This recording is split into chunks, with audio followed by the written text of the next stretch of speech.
In this next video, I want to discuss that soon many pastors who are preaching the gospel of Jesus Christ, will be banned from traveling. Now, we need to ask the question, will Joel Osteen, T.D.Jakes, Creflo be banned from traveling to Australia, to Britain, to Spain and Canada?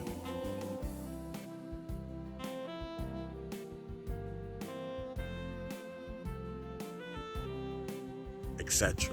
Of course not, because, these preachers, quote unquote, they're not preaching the gospel. They are nothing more than spiritual social workers. They're there to spiritually uplift you using a liberal approach, a lying and deceiving approach. However, they are not considered to be a threat. So of course, they will be able to travel abroad without any restrictions on their visas. A pastor, I think his name is Pastor Steve something, he's banned from Australia and Britain.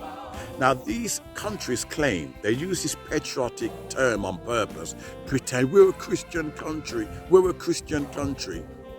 And you think, well, if you're a Christian country, why are you banned for preaching what's in the Bible? We are told, if you are ashamed of me before men, I too will be ashamed of you before my Father who is in heaven.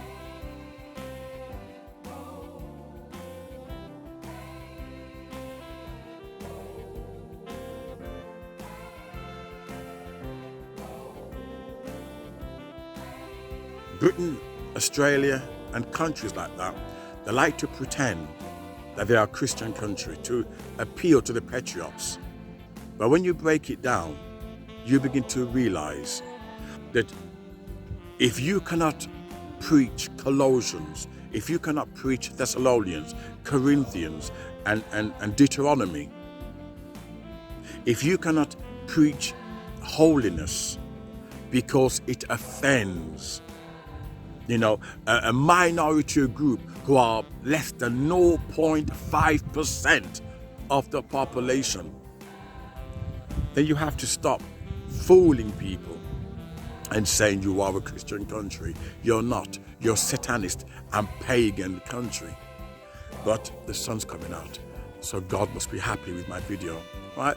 But what's interesting, when certain pastors who are banned obviously do not want to be lukewarm. They do not want to be lukewarm, okay? They want to stick to biblical values.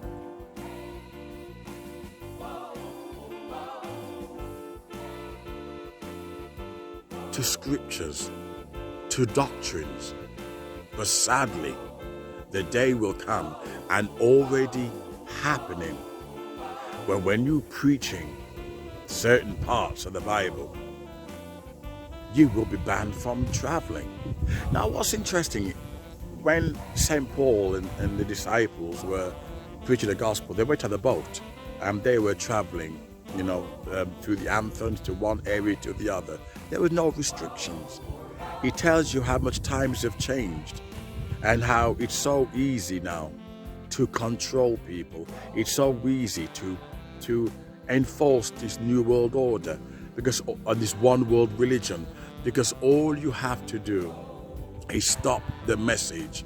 You shut down people's YouTube channels, shut down people's Facebook. That's all you have to do. Silence people while promoting the one world religion, the new world order.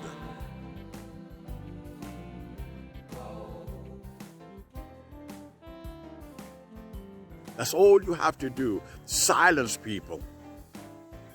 Like they're trying to silence, what's his name? Gino Jennings. And this pastor called Steve. That's all they have to do, is shut you down, stop you from traveling. And you have to ask the question, what are they afraid of? If what you're saying does not make sense, then let people debate you. This is what democracy is about. Debating and learning to live with disagreement. But you're not allowed to do that. You're not, I hope you can see with the sun's coming out, right? You're not allowed to even have different of opinion. Why not? It is scary times. It really is. That to stand for what you believe in, you can end up not being able to travel. Gino Jennings is banned from going to Britain and Australia, and also Steve. And I'm sure there's many others.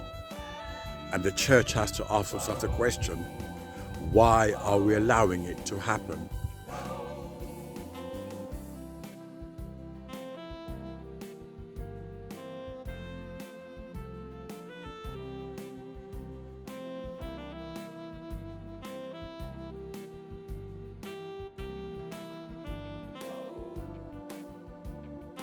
Why is the church so weak that no one has either come together and says, okay, we're refusing to pay this, or we're refusing to whatever in England would be council tax?